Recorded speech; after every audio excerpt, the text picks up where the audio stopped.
Again to my channel. So आज का जो वीडियो है ये मेरी कार निसान मैग्नाइट का लॉन्ग टर्म रिव्यू है। इस कार को ओन करते हुए मेरे को 3 साल हो चुके हैं। तो ये जो है ये निसान का मैग्नाइट का एक्सपी वेरिएंट है। 1 लीटर नेचुरली एस्पिरेटेड इंजन है, नॉन टर्बो जिसे बोला जाता है। तो इस गाड़ी को मैं 3 साल से ओन कर रहा हूँ। नवंबर 30 2021 में मैंने गाड़ी की डिलीवरी ली थी। तो लास्ट ईयर नवंबर 30 2024 को मेरी गाड़ी को 3 साल पूरे हो गए हैं। 3 साल में मैंने ये गाड़ी 10,200 किलोमीटर के करीब चला ली है। हाँ, मैंने गाड़ी कम चलाई है। कुछ लोग मेरी तरह से भी होते हैं जिनके जो है यूसेज कम होती है। मैं अकेले में कभी भी गाड़ी का इस्तेमाल नहीं करता हूँ, हमेशा मैं अपनी गाड़ी जो है अपनी फैमिली के साथ इस्तेमाल करता हूँ। तो कैसा मेरा इस गाड़ी के साथ एक्सपीरियंस रहा वो मैं आपके साथ शेयर करना चाहता हूँ। तो पहले तो मैं शुरुआत करना चाहता हूँ। आपने यूट्यूब पे कुछ वीडियोस देखे होंगे, एक बहुत फेमस पॉडकास्ट हुआ था जिसमें 2 बड़े बड़े यूट्यूबर्स बैठे थे जिन्होंने इस गाड़ी की भर के बुराई की थी कि ये वाला इंजन जो है रद्दी इंजन है, इस गाड़ी का इस इंजन को नहीं लेना चाहिए, इसके अंदर बिल्कुल भी पावर नहीं है। तो मैं कहूँगा उन लोगों की बातें आपको कभी नहीं सुननी चाहिए। मैं अपना एक्सपीरियंस आपके शेयर करूँगा। आप बहुत सारे ऐसे यूजर्स हैं जिन्होंने इस गाड़ी को 50-60 हज़ार किलोमीटर पे चलाया और बहुत बुरे बुरे रास्तों पे चलाया। आप उनसे एक्सपीरियंस लीजिए, खुद चलाइए, उनकी बातों पे विश्वास नहीं कीजिए। उनमें से एक यूट्यूबर ऐसा है जिसने अपने चैनल पे इस इंजन की बुराई करी, बहुत अच्छे से बुराई करी। फिर उसी यूट्यूबर के चैनल के ऊपर उसी इंजन की सेम ट्राइबर गाड़ी आती है, रेनो की ट्राइबर, जिसमें जो कि 7 सीटर है, उस गाड़ी की उसने खूब बड़ाई करी और उसने एक अपने दोस्त को भी दिखाया कि मैंने उस गाड़ी को वो परचेज कराया। अब आप खुद सोच सकते हैं कि इस कंपनी ने उसको पैसे दिए और किस कंपनी ने उसको पैसे नहीं दिए। उसने क्यों इस इंजन की बुराई करी, क्यों नहीं करी, ये मैं नहीं अपने मुंह से बोलना चाहता। और इसी तरह से एक बहुत बड़े यूट्यूबर है बीम करके, उन्होंने तो निसान को बंद कर दिया था कि 1 साल में कंपनी भाग जाएगी। नहीं भागी कंपनी, कहीं भी नहीं भागी। निसान का इंटरनेशनली थोड़ा बहुत डामाडोल मामला हुआ था, पर अब होंडा और निसान का टाई अप होने वाला है, बहुत ही स्ट्रॉन्ग एंटिटी बन जाएगी। तो मेरा एक्सपीरियंस कैसा रहा इस गाड़ी का वो मैं आज आपसे शेयर करूंगा। तो सबसे पहले मैं बताता हूँ गाड़ी के लुक्स। मेरे को गाड़ी के लुक्स बहुत पसंद आए थे। गाड़ी में स्पेस एंड कंफर्ट जो है बहुत ही ज़्यादा है। स्पेस एंड कंफर्ट जो है मेरा सबसे प्रायोरिटी पॉइंट था इस गाड़ी को लेने का। जो मैंने इस गाड़ी को खरीदा था तो सबसे बड़ा जो मेरी प्रायोरिटी थी स्पेस और कंफर्ट ही थी, क्योंकि इस गाड़ी में स्पेस और कंफर्ट काफ़ी ज़्यादा था। तो मैंने इसको चूज़ किया अपने लिए। तो बिल्ड क्वालिटी मैं आपको दिखा देता हूँ गाड़ी की। गाड़ी आप पूरी तरफ से देख लीजिए। अभी मेरे घर के बाहर पार्क है, तो मैं आपको एक्चुअली मेरे को कुछ खास स्पेस मिला नहीं कि कहीं मैं इसको खड़ी करके आपको वीडियो बना सकूं। थोड़ा बहुत मैं चलते चलते बात करूंगा। 3 साल हो चुके हैं। 3 साल में बहुत से व्हीकल्स ने इसको टच किया है। रोड पे दिल्ली में ट्रैफिक बहुत होता है, हमारे यहाँ पे बहुत ट्रैफिक होता है, बहुत अच्छे से टच किया है। ऐसे कोई मेजर डेंट नहीं पड़ा है। एक बार यहाँ पे जो है एक बाइसिकल सवार जिसके साइकिल पे कुछ सामान भी लोड था, वो यहाँ गिर गए थे। तो ये वाला जो पैनल होता है, इसका जो फ्रंट फेंडर होता है, ये अंदर हो गया था।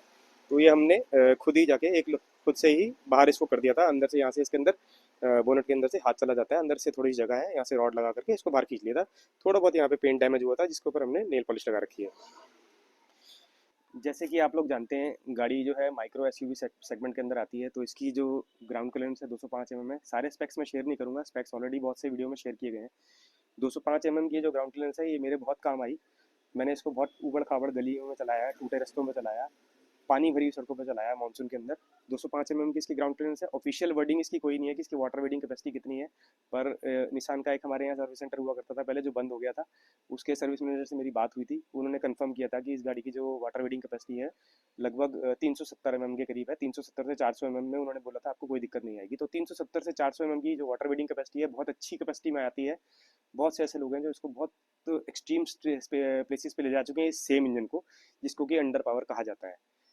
तो आपको उबड़ खाबड़ रास्तों में, टूटे रास्तों में कोई कमी नहीं, कुछ भी प्रॉब्लम नहीं आने वाली। सस्पेंशन इसकी अच्छे से काम करती है। कुछ लोगों को गाड़ी में सस्पेंशन की नॉइज शुरू शुरू में आई थी, मेरे को भी आई थी जब गाड़ी बिल्कुल नहीं थी। सस्पेंशन में थोड़ी बहुत नॉइज थी आगे वाली साइड में, राइट साइड में से। पर जैसे जैसे गाड़ी चली, 1-आध हज़ार किलोमीटर मैंने गाड़ी चला दी, तो वो सस्पेंशन की नॉइज आना बंद हो गई। वो कई बार होता है। कुछ लोगों को ब्रेक का भी नॉइज आया। ब्रेक का नॉइज मेरे को कब आता है, जब मैं बहुत दिनों तक गाड़ी नहीं चलाता हूँ तो ब्रेक जाम हो जाते हैं कई बार। वो सब गाड़ियों में नॉर्मल है। ब्रेक जाम नहीं होते हैं, मतलब कि ब्रेक में नॉइज आता है, वो एक नॉर्मल नॉर्मल फिनोमिना है, वो किसी भी गाड़ी में हो सकता है। लेकिन ब्रेकिंग में ऐसा कोई इशू नहीं है। तो बिल्ड क्वालिटी मैंने आपको दिखा दी। गाड़ी के लुक्स बहुत अट्रैक्टिव है। ये गाड़ी का एक्सवी वेरिएंट है। ये गाड़ी का एक्सवी वेरिएंट है। तो कुछ इस तरह से इसका कैबिन है। ये 2021 का एक्सवी वेरिएंट है। ये मैंने जो टॉप से एक नीचे वाला वेरिएंट था वो मैंने लिया था। गाड़ी के अंदर मैं कंफर्ट की बात करूँ तो कंफर्ट और स्पेस बहुत ज़्यादा है। जब मैं गाड़ी को ले रहा था तो मेरा सबसे बड़ा जो प्रायोरिटी था वो स्पेस और कंफर्ट ही था, क्योंकि मेरी फैमिली में मेरी मदर है जो एजड है, 75 ईयर्स एज है उनकी अब। और मेरी वाइफ है, मेरी बिटिया है 4 साल की। जब मैंने गाड़ी ली थी तो मेरी बिटिया सिर्फ 1 ही साल की हुई थी। तो उससे पहले जो मेरे पास गाड़ी थी वो हुंडई की ग्रैंड आइटन थी, वो एक छोटी गाड़ी थी। तो इस गाड़ी के अंदर आपको मैं स्पेस दिखा दूँ, आगे पीछे बहुत अच्छे से स्पेस है। देखिए काफ़ी अच्छा स्पेस है इसके अंदर। जो इसकी ड्राइविंग सीट है वो हाइट एडजस्टेबल है। मेरी हाइट जो है 5 फीट 4 इंचज़ है। अ, उसके बावजूद भी मेरे को इसकी सीट सीट ऊपर नहीं करनी पड़ती है मैंने। और ये इसकी बैक सीट है। टाटा जो अपनी गाड़ियाँ बेचता है तो उसमें बताता है कि 90 डिग्री इसके गेट खुलते हैं। अब यहाँ पे मैं देख पा रहा हूँ इसका 75 डिग्री तो आराम से इसका भी गेट खुल जाता है। तो इनग्रेस आउटग्रेस जो है इसकी बहुत आसान है। 205 की इसकी ग्राउंड क्लियरेंस है। टायर जो है ये 195 बिट के टायर हैं, आप इसको अपग्रेड कर सकते हैं। लेकिन अगर आप अपग्रेड करेंगे टायर को तो थोड़ा सा फ्यूल इकोनॉमी का आपका ड्रॉप देखने को मिलेगा। 205 नंबर के टायर लोगों ने लगवाए हैं, पर उनको थोड़ा बहुत फ्यूल इकोनॉमी में ड्रॉप देखने को मिला है। अलॉय व्हील का डिज़ाइन बहुत ही बेहतरीन है। पीछे मैं आपको रेयर भी दिखा देता हूँ। बूट स्पेस जो है इसका 336 लीटर का कंपनी क्लेम करती है, पर मैं आपको अपने एक्सपीरियंस से बता सकता हूँ ये गाड़ी 336 लीटर से ज़्यादा सामान इसके अंदर आ सकता है। मैंने इसके अंदर बहुत बड़े बड़े बैग, बहुत ही काफ़ी मतलब पूरा बूट अच्छे से भर के मैंने इसके अंदर रोड ट्रिप करा है। इसके अंदर मेरे बेबी का बहुत सारा सामान था, मेरे घर का बहुत सारा सामान था, हमारा लगेज था। अच्छे से इसके अंदर आप सामान रख के जा सकते हैं। स्पेयर टायर जो है इसका एक साइज छोटा दिया हुआ है, स्पेस सेवर है वो। तो ये वाला जो वेरिएंट मैंने कंसिडर किया था एक्सवी वेरिएंट, ये उस टाइम, अब जो नई गाड़ियाँ आ रही हैं उनके अंदर इन्होंने वेरिएंट्स के नेम चेंज कर दिए हैं। उसके अंदर Vijaya, Vijaya plus, एनकनेक्टा, Tekna, Tekna plus और ऐसे करके नाम चेंज कर दिए। पहले एक्सी, एक्सएल, एक्सवी और एक्सवी प्रीमियम, ये 4 मॉडल होते थे जब मैंने गाड़ी ली थी। तो एक्सवी मैंने इसलिए लिया था क्योंकि इस गाड़ी के अंदर सारे कंफर्ट मेरे को मिले थे, सारे फीचर्स मेरे को मिले थे। ऑटो फोल्डिंग मिरर्स हैं इसके अंदर, और जो है इसके अंदर इंफोटेनमेंट सिस्टम जो इसका है वो भी बहुत ही बढ़िया है। इसके अंदर मैं आपको अंदर से दिखा देता हूँ। इसका जो इनपुट, ये कैबिन कुछ इस तरह से लुक आता है। अभी जो गाड़ियाँ अब आ रही हैं उसके अंदर जो कैबिन है वो डार्क थीम का दिया गया है। तो इसका जो कैबिन है ये लाइट थीम पे है, काफ़ी एयरी फील होता है। गाड़ी के अंदर बहुत ज़्यादा लेग रूम है, आप देख सकते हैं। हेडरूम भी बहुत अच्छा खासा है, देख सकते हैं। मेरी हाइट 5 फीट 4 इंचज़ है, मैं यहाँ बैठा हुआ हूँ।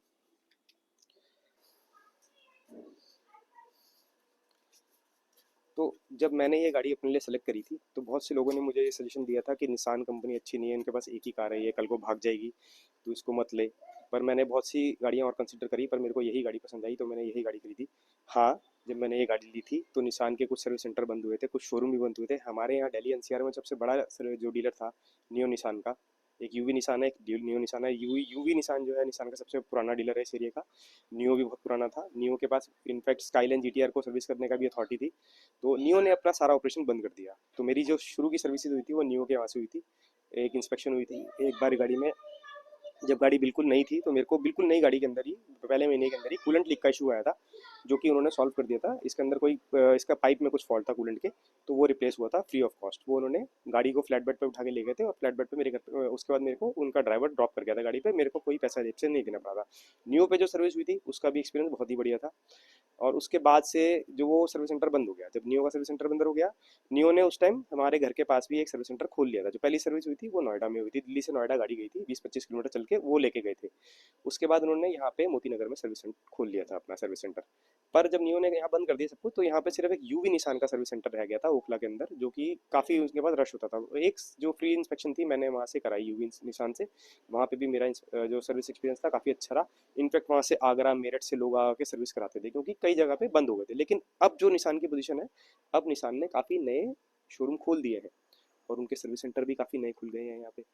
तो यहाँ पे अभी मैं आपको बताऊँ, यूवी का एक शोरूम है, यूवी के 2 सर्विस सेंटर हैं आई थिंक, नहीं एक सर्विस सेंटर तो गारंटी है। और यहाँ पे जुबिलेंट निशान के 2-3 शोरूम और खुल गए हैं दिल्ली के अंदर। जुबिलेंट निशान वालों का मोती नगर में बहुत बड़ा सर्विस सेंटर है, जो नियो का सर्विस सेंटर हुआ करता था वही जुबिलेंट ने खुला हुआ है।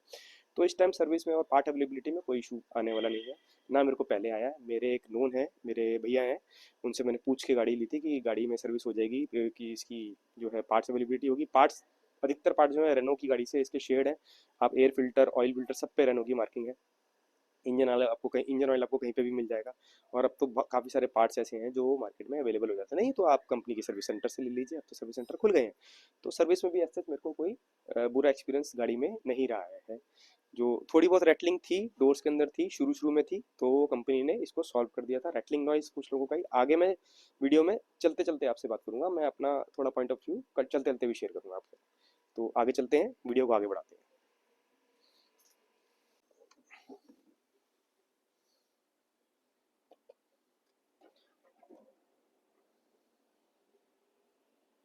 तो जी आ गए हैं हम अपनी निसान मैग्नाइट के अंदर। जैसे कि मैंने आप लोगों के साथ पहले जिक्र किया था कि कुछ लोगों ने इस कार की बहुत ही ज़्यादा बुराई करी थी यूट्यूब पे। एक पॉडकास्ट हुआ था जहाँ बहुत बड़े बड़े दो यूट्यूबर बैठ के, जिन्होंने इस कार की बहुत ज़्यादा बुराई करी थी कि बहुत अंडर पावर्ड इंजन है। मेरी ये जो गाड़ी है ये 1 लीटर नेचुरली एस्पिरेटेड इंजन है जी। हाँ जी, बिल्कुल कमज़ोर वाला इंजन है जिसमें 72 PS की पावर है। तो इस गाड़ी का काफ़ी मजाक यूट्यूब यूट्यूब पे उड़ाया गया, काफ़ी बड़े बड़े यूट्यूबर्स के द्वारा उड़ाया गया। तो वो जो पॉडकास्ट हुआ था उसके अंदर दो बड़े बड़े यूट्यूबर बैठे थे, उनमें से एक यूट्यूबर तो ऐसा था जिसने निसान मैग्नेट के इस 1 लीटर नेचुरली एस्पिरेटेड इंजन का मजाक बनाया। उसके बाद एक उसके चैनल पे ही एक वीडियो है जहाँ पे वो ट्राइबर जो कि सेम इंजन के साथ आती है उसको प्रमोट करता हुआ नजर आ रहा है, जिसमें कि उसने प्रॉपरली एक वीडियो बनाया है जहाँ पे वो अपने दोस्त को एक ट्राइबर खरीदवा के दिखा रहा है कि मैंने अपने दोस्त को ट्राइबर क्यों दिलवाई है। वहां उसको ये इंजन अंडर पावर नहीं लगा। तो यूट्यूब पे जो बहुत सारी चीजें देखते हैं ना यूट्यूबर्स की, उसके ऊपर बिलीव मत किया करो। प्रैक्टिकल रिव्यूज लो, यूजर से लो, टेस्ट ड्राइव करो, देखो। मेरे को इस गाड़ी को चलाते हुए 3 साल हो गए हैं। 3 साल में मैंने 10,170 किलोमीटर चला दिया है। 10,200 ही आप लगा लीजिए। हाँ, कम चलाई है, कुछ लोग मेरी तरह भी होते हैं जो कम गाड़ी चलाते हैं, हर कोई ज़्यादा गाड़ी नहीं चलाता है। तो इस 10,000 किलोमीटर में मैंने हर तरह के रास्ते पे इसको चलाया है, टूटे फूटे रास्ते पे, हाईवे पे भी चलाया है, मैंने सिटी में भी इसको चलाया है। मैं अकेले में कभी भी गाड़ी इस्तेमाल नहीं करता। तो जब भी मैं गाड़ी निकालता हूँ तो मेरी कार के अंदर हमेशा कम से कम 3 अडल्ट और एक छोटा बच्चा जरूर होता है, हमेशा। तो हाईवे पे भी मैंने कुछ ट्रिप्स किए हैं अपनी फैमिली के साथ, जिसमें कि एक 900 किलोमीटर का भी ट्रिप था, और जिसमें के अंदर की 500 किलोमीटर के भी मैंने 2-3 ट्रिप करे हैं, 400 किलोमीटर के भी 2-3 ट्रिप करे हैं। तो हाईवे पे बहुत ही अच्छे से प्लांटेड होकर गाड़ी चलती है। 90-100 की स्पीड पे अच्छे से पकड़ के ये हाईवे पे चलती है गाड़ी, आपको कहीं से भी इंजन अंडर पावर फील नहीं होगा। इंजन की वाइब्रेशन के बारे में बहुत मजाक बनाया गया कि इंजन वाइब्रेट करता है, रिवर्स गियर में वाइब्रेट करता है। ऐसा मेरे को कुछ पर्सनली महसूस नहीं हुआ। मेरे पास इससे पहले थी हुंडई की ग्रैंड आइटन, जो कि 4 सिलेंडर इंजन के साथ आती है, 1.2 लीटर का इंजन है जो इससे ज़्यादा पावर प्रोड्यूस करती है। मैंने ये गाड़ी खरीदने से पहले और काफ़ी सारी गाड़ियाँ टेस्ट राइड ली थी, टेस्ट ड्राइव करी थी मैंने। टाटा अल्ट्रॉस, पंच और कुछ गाड़ियाँ और थी जो मैंने टेस्ट ड्राइव की थी। मारुति की मैंने कोई भी गाड़ी नहीं ली थी, क्योंकि मारुति की मुझे कोई भी गाड़ी उस टाइम पसंद नहीं थी। अभी जो हाल फिलहाल अगर मैं मारुति लेना चाहूँगा तो एक फ्रॉन्क्स है, या फिर उसके ऊपर चले जाते हैं नई वाली ब्रेजा, और जो ग्रैंड बटा रहा है आपकी वो थोड़ी अच्छी लगती है चलाने में। तो मैंने फाइनल करी थी अल्ट्रोज और ये गाड़ी। तो अभी जो है इस गाड़ी को मैं हर तरह से चला चुका हूँ, ट्रैफिक में दिल्ली के अच्छे से चला चुका हूँ। दिल्ली में हमारे बहुत ज़्यादा ट्रैफिक होता है, बम्पर टू बम्पर ट्रैफिक होता है। तो बम्पर टू बम्पर ट्रैफिक में भी देखो, दिल्ली के अंदर भी हम चलते हैं, हमारे शहर के अंदर सब जगह तो कैमरे लगे हुए हैं, सब जगह पे स्पीड कैमरे लगे हुए हैं। तो हम लोगों को, तो स्पीड कैमरे की वजह से हम ऊपर, तो वैसे स्पीड से ऊपर जा ही नहीं सकते। 50 किलोमीटर पर आवर की जो है परमिसेबल लिमिट की स्पीड है, उसको हम क्रॉस करते तो चालान घर पे आ जाता है। तो इतनी पावर आप लेके क्या कहाँ जाओगे। मैंने भी इस गाड़ी को लेते समय यही सोचा था कि मैं टर्बो इंजन लूँ या ये ले लूँ, ये वाला इंजन लूँ। क्यों, टर्बो इंजन जो था लगभग 1 लाख रुपए महंगा पड़ रहा था मेरे को उस समय। तो मैंने ये वाला इंजन अच्छे से चला के देखा। उन्होंने मेरे को टेस्ट ड्राइव टर्बो इंजन की दी थी, पर बिलो 2000 RPM आपको टर्बो और नेचुरली एस्पिरेटेड इंजन में कुछ भी फर्क ज़्यादा पता नहीं लगेगा। जो टर्बो इंजन में टर्बो किक इन होता है वो 2500 RPM के बाद किक इन होता है, टर्बो जो होता है इस गाड़ी के अंदर। तो मैं इस गाड़ी का सबसे बड़ा जो मेरा लेने का प्लस पॉइंट था, कंफर्ट था, स्पेस था गाड़ी के अंदर। गाड़ी बहुत ही ज़्यादा कंफर्टेबल है। मैंने गाड़ी के ऊपर काफ़ी लॉन्ग ट्रिप कर ली है, जैसे मैं आपको बता रहा हूँ। मैंने एक दिन के अंदर 500-500 किलोमीटर के 2 ट्रिप करे हैं, सेम डे में आने जाना। तो विद फैमिली किसी को भी कोई डिस्कम्फर्ट नहीं हुआ। गाड़ी का एसी भी फर्स्ट क्लास काम करता है। और मैं फ्यूल इकोनॉमी की बात करूँ गाड़ी की, तो फ्यूल इकोनॉमी काफ़ी डिसेंट है। सिटी में जब मॉडरेट ट्रैफिक होता है, जिसको हम बोलते हैं हल्के से थोड़ा सा ज़्यादा ट्रैफिक होता है, तो गाड़ी जो है 12-14 की एवरेज अच्छे से देती है। 12 से 14 किलोमीटर पर लीटर की एवरेज आराम से देती है विद एसी। मैंने इस गाड़ी को हमेशा एसी के साथ चलाया है। इनफैक्ट सर्दियों में भी, इस टाइम भी गाड़ी 1 नंबर पे एसी ऑन है। 24 पे मैंने टेम्परेचर इसका जो है सेट करा हुआ है। और बहुत ही ज़्यादा जब ट्रैफिक हो, जो बम्पर से बम्पर जिसे बोलते हैं, बम्पर से बम्पर गाड़ी का मिलता है, जहाँ पहले और दूसरे गेट में गाड़ी चलाते हैं, तो ये गाड़ी आपको 10 के करीब की एवरेज देगी। 10-12, इससे ज़्यादा नहीं। 10 बहुत 12। और इसमें एक जो डिपेंडिंग फैक्टर जो होता है ना, एक सबसे बड़ा फैक्टर ये भी होता है कि आप डिस्टेंस कितना ट्रैवल कर रहे हो। जैसे कि आपने एक ड्राइव पे आप गए, आपका जो डिस्टेंस ट्रैवल था उस ड्राइव के अंदर बहुत छोड़ा है, जैसे कि आप 2 किलोमीटर गए और 2 किलोमीटर आए, तो उसमें आपकी जो फ्यूल इकोनॉमी है वो इतनी अच्छे से नहीं निकलेगी। लेकिन जहाँ आपका डिस्टेंस ज़्यादा है ना, जहाँ ट्रैवलिंग डिस्टेंस बढ़ जाता है और बीच में ट्रैफिक लाइट्स कम होती है, आपको थोड़ा खुला रास्ता भी मिलता है, थोड़ा जाम भी मिलता है, तो वहाँ पे थोड़ा माइलेज, फुल फ्यूल इकोनॉमी जो है आपको अच्छी मिलेगी गाड़ी के अंदर।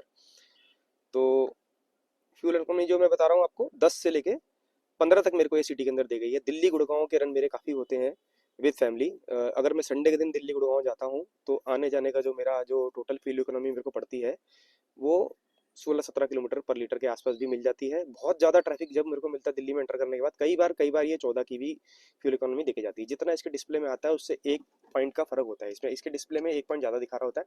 मैंने 2-3 बार ये tank full to tank full करके इसको कैलकुलेट किया है। और हाईवे पे जब मैं दिल्ली मेरठ एक्सप्रेस वे पे एक बार गया था, जो कि नया बना है, मैं वहाँ से उस पे से ऋषिकेश 2 बार गया हूँ। दोनों बारी वहाँ पे ये मेरे को एक बार E22 की माइलेज देके गई है विद फैमिली। 3 अडल्ट थे, एक बच्चा था गाड़ी के अंदर। और एक दफ़ा ये मेरे को 20.5 की एवरेज देके गई है, tank full to tank full 20.5 kilometre per litre. So मतलब मैं आपको इजीली कह सकता हूँ, अगर हाईवे आपका अच्छा है जहाँ पे ट्रैफिक कम है, तो वहाँ पे इजीली आपको ये गाड़ी 20 किलोमीटर पर लीटर की एवरेज दे जाएगी, नेचुरली एस्पिरेटेड इंजन, और कहीं से भी आपको ये इंजन अंडर पावर नहीं लगेगा। दिल्ली मेरठ एक्सप्रेस वे है, दिल्ली मुंबई एक्सप्रेस वे है, ये नए बने हैं, वहाँ पे भी जो मैक्सिमम स्पीड लिमिट है वो 100 किलोमीटर पर आवर की है। तो आप इतनी पावर लेके कहाँ जाओगे यार, फैमिली के साथ गाड़ी चलानी है, आपको सेफली चलना है। तो मेरे को लगता है कि ये जो नेचुरली एस्पिरेटेड इंजन है गुड इनफ है यार हम लोगों के लिए। इतनी ज़्यादा पावर लेके हमने करना क्या है, कहाँ जाना है हम लोगों ने। वाइब्रेशन है गाड़ी के अंदर के, लोग कहते हैं गाड़ी के अंदर आपको 1% भी वाइब्रेशन फील नहीं होगी। गाड़ी जब आइडल पे होती है तो इसका गेयर लीवर तक वाइब्रेट नहीं करता है।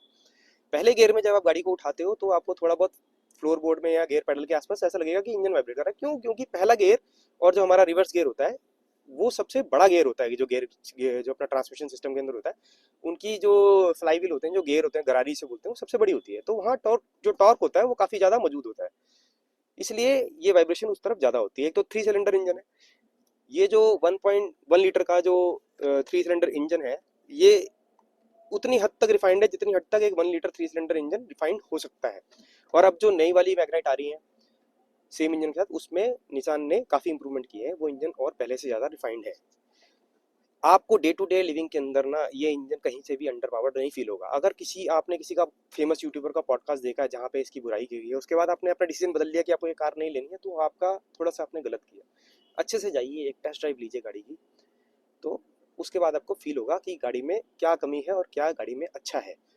तो इस गाड़ी के अंदर मैंने 2-3 सर्विस तो कंपनी से कराई, जिसमें एक सर्विस हुई थी जिसमें कि इंजन ऑयल पेड हुआ था, चेंज हुआ था, क्योंकि गाड़ी कम चली थी। तो अभी तक एक ही बार कंपनी से इंजन ऑयल चेंज हुआ, और जो इसका कूलेंट टॉप अप हुआ था, और मेरा जो है इसके अंदर एयर फिल्टर चेंज हुआ था। तो उसकी लगभग जो कॉस्ट मेरे को कंपनी की तरफ से आई थी 2200-2300 रुपये टोटल आई थी उस टाइम। नॉर्मली इन्होंने मिनरल ऑयल डाला था 10W30 का। उसके बाद अभी रिसेंटली 10,000 किलोमीटर कंप्लीट करने के बाद मैंने एक सर्विस जो इसकी कराई है लोकली कराई है, क्योंकि मेरे पास अब वारंटी नहीं है। 3 साल गाड़ी को हो चुके हैं, 2 साल की इसकी वारंटी थी। मैंने एक्सटेंडेड वारंटी नहीं ली थी क्योंकि मैं गाड़ी, मेरे को पता था मेरी गाड़ी इतनी यूसेज नहीं होगी, इसलिए मैंने कोई गोल्ड या सिल्वर सर्विस पैक भी नहीं लिया था निसान मैग्नेट के साथ। कंपनी ऑफर करती है gold silver pack, gold pack और सिल्वर पैक सर्विस का। अगर आप बहुत ज़्यादा चलाते हैं तो वो आपके लिए फायदेमंद रहेगा। उसमें आपकी सब कुछ कवर हो जाता है, जितना कंज्यूमेबल है वो भी कवर हो जाता है, सर्विस के चार्जेस भी कवर हो जाते हैं। 4 साल 5 साल ऐसे करके कंपनी ने पैकेज बना रखे। तो अभी जो मैंने एक सर्विस कराई है इसमें गाड़ी की, वो जो सर्विस है मेरे को लगभग पड़ी है 3,380 रुपये की। 3,380 में 3,380 रुपीज़। उसके अंदर जो एक एक्स्ट्रा चीज़ लगी है, गाड़ी के मैंने वाइपर्स चेंज कराए हैं। 3 साल में इसके वाइपर्स आवाज़ करने लगे थे। पहले जो कंपनी से लगे हुए आते थे सिंडिकेट के वाइपर थे, तो अभी जो इस टाइम मैंने लगाए हैं वो हेला के वाइपर। अभी मैं एक चीज़ आपको दिखाता हूँ, देखो मैं आइडल पे खड़ा हूँ, गाड़ी आइडल हो रही है इस टाइम, रेड लाइट पे खड़ा हूँ, देखो आप गियर लिवर को देख सकते हैं, 1% भी इसमें वाइब्रेशन नहीं है कहीं पे। आपको यहाँ भी एक वाइपर, स्टीयरिंग पे भी कोई वाइब्रेशन नहीं है। गाड़ी में अगर आप कुछ रख भी देंगे वहाँ पे भी आपको वाइब्रेशन नहीं फील होगी। सीट पे आपको पता लगेगा कि हाँ इंजन ऑन है। अगर आपको इतनी सी भी वाइब्रेशन आपको तंग करती है तो आप यार इलेक्ट्रिक गाड़ी ले लीजिए ना, ईवी ले लीजिए, ईवी में तो बिल्कुल भी वाइब्रेशन नहीं होती। ठीक है ना। तो मैं आपको बता रहा था सर्विस कॉस्ट, तो मैंने बाहर से इसमें सर्विस कराई। इसके अंदर हमने मोबिल वन का इंजन ऑयल डाला है 10W30, मोबिल वन का सुपर मिनरल जो ऑयल आता है वो वाला डाला है। इसका एयर फिल्टर चेंज हुआ है, इसका ऑयल फिल्टर चेंज हुआ है। अभी एसी कैबिन फिल्टर मैंने नहीं चेंज किया क्योंकि अभी सर्दियाँ हैं, तो गर्मियों से पहले मैं इसका कैबिन फिल्टर चेंज करा लूँगा। तो 1,000 रुपये के करीब लेबर लगी है, और जो इसमें चार, उसमें जो है 450 रुपीज़ का तो वाइपर ही डले हैं। 3,380 रुपये की जो सर्विस हुई है उसके अंदर 450 रुपये के वाइपर का सेट डला है इसका। वाइपर इसके अंदर 20 और 15 आते हैं, अगर किसी को सुनना है तो। मैंने जो वाइपर डाले हैं 20 और 16 डाले हैं, 20 इंच एंड 6 इंच। स्टेयरिंग के कुछ लोगों को शुरू शुरू में इस गाड़ी में इशू था कि सेल्फ सेंटर स्टेयरिंग नहीं था, लोगों का मतलब स्टेयरिंग अपने आप वापस नहीं आता। मेरे को ऐसा कोई इशू फेस नहीं हुआ। शुरू शुरू में कुछ लॉट्स के अंदर ऐसा इशू था भी, तो निसान ने वो जो है स्टीयरिंग कॉलम लोगों को रिप्लेस करके दिया है। ब्रेकिंग गाड़ी की बहुत ही बेहतरीन है, ब्रेकिंग में आपको कोई कंप्लेंट नहीं आएगी। शुरू शुरू में जब कुछ लोगों को आवाज़ फेस हुई थी गाड़ी की ब्रेकिंग के अंदर, पर वो ठीक हो जाती है कैलिपर ग्रीसिंग के बाद या ब्रेक शूज साफ करने के बाद ठीक हो जाती है। मेरे को भी ये आवाज़ आती है अगर मैं गाड़ी बहुत दिनों बाद चलाता हूँ तो ब्रेक्स आवाज़ करती हैं। वो एक नॉर्मल फिनोमिना है। जब भी आप अपनी गाड़ी काफ़ी दिनों बाद खड़े होने के बाद चलाओगे तो ब्रेकों में आवाज़ जरूर आएगी। सस्पेंशन इसकी अच्छी खासी है, 205 mm का इसका ग्राउंड क्लियरेंस है गाड़ी का। अभी जो लास्ट मानसून 2024 में दिल्ली के अंदर गया है, बहुत ही भयानक गया है। काफ़ी अच्छे से वाटर लॉगिंग अच्छी तरह से हुई है, उसमें मैंने गाड़ी को बहुत अच्छे से पानी में से निकाला है। जहाँ पे अच्छा खासा पानी भरा हुआ था, घुटने घुटने तक पानी भरा हुआ था, गाड़ी ने चूं तक नहीं करी, गाड़ी चुपचाप निकल के आ गई। सेकंड थर्ड गेट के अंदर मैं गाड़ी को निकाल के आया हूँ, मेरे को कोई प्रॉब्लम नहीं हुई है। अंडर पासिस में से भी मैंने गाड़ी निकाली जहाँ पे वाटर भरा हुआ था अच्छे से। 205 mm की इसकी जो ग्राउंड क्लियरेंस है, साथ में जहाँ तक हमने पता किया है कंपनी से, कोई ऑफिशियल वर्डिंग नहीं है, इसकी जो वाटर वेडिंग कैपेसिटी है 370 से 400 mm के करीब है। 370 का तो कंफर्म ही है, क्योंकि जो एक निसान का सर्विस सेंटर था जो बंद हो गया, जो उसमें जो उनके सर्विस के हेड थे ना वहाँ के सर्विस सेंटर के, उनसे मेरी पर्सनली बात हुई थी, मैंने उनसे इंटरेक्ट किया था, तो उन्होंने बताया था कि ऑफिशियल वर्डिंग निशान की तरफ से ऑफिशियल वर्डिंग कोई भी नहीं है वाटर वेडिंग कैपेसिटी के ऊपर। लेकिन इस गाड़ी की वाटर वेडिंग कैपेसिटी जो है वो 370 से 400 mm के बीच में है इजिली। आप गूगल करेंगे ना तो गूगल पे आपको नजर आएगा 900 mm। 900 mm जो वाटर वेडिंग कैपेसिटी यार, वो तो लैंड रोवर में होती है। उतना उतना तो मैं कभी नहीं कहूँगा कि इस गाड़ी की है, लेकिन बट 350 से 400 mm की अगर बीच में गाड़ी की वाटर वेडिंग कैपेसिटी है तो बहुत अच्छी है। आपको इस गाड़ी की कैपेबिलिटीज देखनी है, 1 लीटर नेचुरली एस्पिरेटेड इंजन की। बहुत से लोग ऐसे हैं जो इसको लेह लद्दाख ले गए हैं, स्पीति ले गए हैं, अरुणाचल ले गए हैं, पहाड़ों पे बहुत बुरी तरह से टूटे फूटे रस्तों पे ले गए हैं, आप उनकी वीडियो देख सकते हैं। एक हमारे भाई साहब हैं मुकेश गुनियाल, उनका मैं उनको टैग कर दूंगा अपने वीडियो के अंदर, उनका आप चैनल देखिए, उनके पास यही इंजन है 1 लीटर नेचुरली एस्पिरेटेड। उनके आप चैनल देखिए कैसी कैसी जगह पे वो लेके गए हैं, तो आपको उसके बाद आपको फील होगा कि इस गाड़ी के अंदर जो इसकी बुराइयां करी गई वो नहीं है। कुछ शॉर्ट कमिंग्स थी, जैसे शुरू शुरू में कुछ लोगों को डैशबोर्ड में आवाज आई रैटलिंग की। मेरी गाड़ी में डैशबोर्ड में रैटलिंग की आवाज तब आती है जब मैं रंबल स्ट्रिप के ऊपर से निकलता हूँ। टूटे फूटे या नॉर्मल रोड के ऊपर खराब रोड होती है उसमें डैशबोर्ड रैटलिंग की आवाज नहीं आती है। लेफ्ट साइड का जो ये वाला डोर है, यहाँ से शुरू में आवाज आती थी। मैंने पहली सर्विस पे कंप्लेंट किया था पहली इंस्पेक्शन पे, तो उन्होंने फिक्स कर दिया था, कोई कनेक्टर लूज था। तो ज्यादा गाड़ी में कोई नहीं है। हाँ, आपको लगेगा, लोग ऐसे दिखाते थे कि यार ये हार्ड प्लास्टिक है, सॉफ्ट टच नहीं है। तो आप मेरे को एक बात बताओ, जिसकी गाड़ी में यहाँ सॉफ्ट टच मटेरियल लगा होता है, क्या वो बार बार यहाँ पे हाथ लगा के बोलता है वाह सॉफ्ट सॉफ्ट नरम नरम कितना मजा आ गया? ऐसे करते हो आप लोग? नहीं करते ना। किसी ने किया हो तो मुझे बताना। मैंने तो हद तक नहीं किया भाई। मेरी तो सभी गाड़ियों में हार्ड प्लास्टिक का ही मटेरियल रहा है।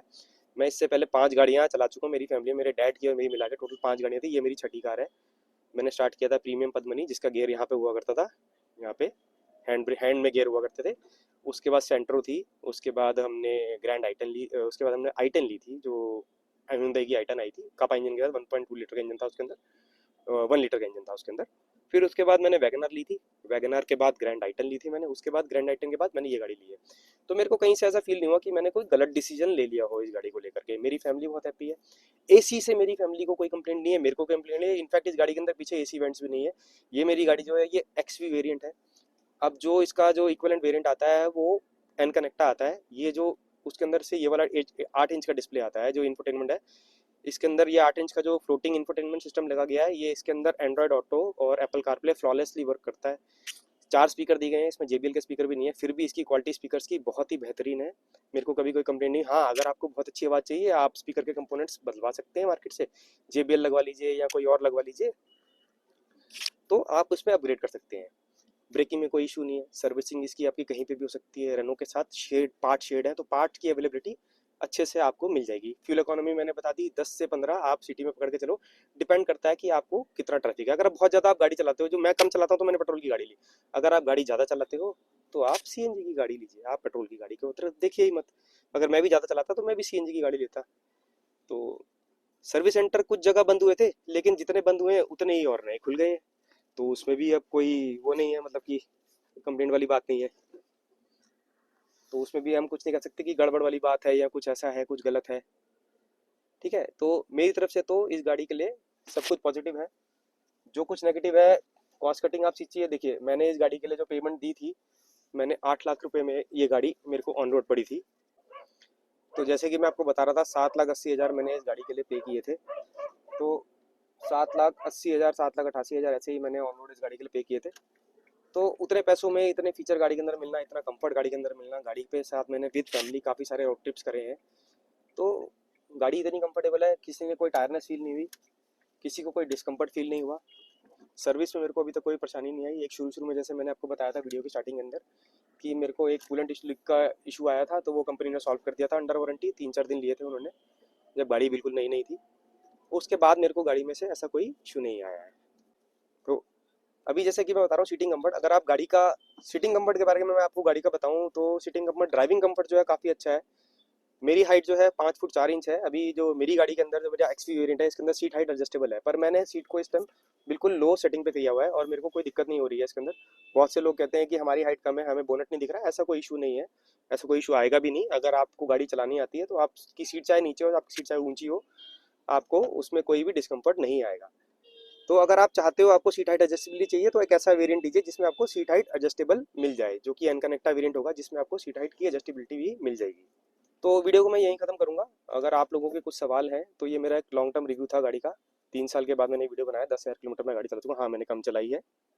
बहुत से लोग मेरी तरह होते हैं जो गाड़ी को कम चलाते हैं। हर कोई मेरी तरह नहीं होता जो गाड़ी को ज़्यादा चलाता है। कुछ लोग कम भी चलाते हैं, जैसे कि मैंने कम चलाई है।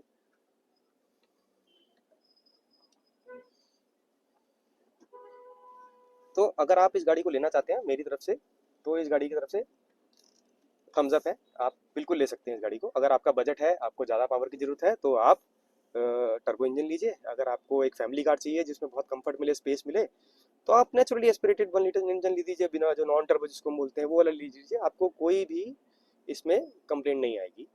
रैटलिंग वैटलिंग के जितने इशू थे निशान ने सब सॉल्व कर दिए हैं। मेरे भी इनफैक्ट 2021 का ये मॉडल है, इसमें कोई अपडेट नहीं हुआ था। मेरे को इसमें कोई रैटलिंग का कोई भी इशू नहीं है। हमारे ग्रुप में बहुत ऐसे ऐसे लोग हैं जिन्होंने गाड़ी 50-60 हज़ार किलोमीटर भी चला दी है, उनकी गाड़ी में कोई मेजर इशू नहीं है। हाँ, कुछ लोगों को कुछ इश्यूज आए हैं, कंपनी ने उसको सॉल्व कर दिया है। वो ये इशू तो हर कंपनीज में रहते हैं, हर ब्रांड में रहते हैं। तो अगर आपने किसी यूट्यूबर का, फेमस यूट्यूबर का ऐसा रिव्यू देखा है इस गाड़ी के बारे में जिसमें उन्होंने बहुत बुरा बुरा बोला, तो उसको देख के आपने अपना डिसीजन बदल लिया, तो प्लीज़ एक बार रिकंसिडर करो इसको, ठीक है? फिर लेना इसको। तो आशा करता हूँ आप लोगों को वीडियो अच्छा लगा होगा। कुछ भी आपके सवाल होंगे आप कमेंट बॉक्स में उसको छोड़ दीजिए, तो मैं उसका आंसर देने की आपको पूरी पूरी कोशिश करूँगा।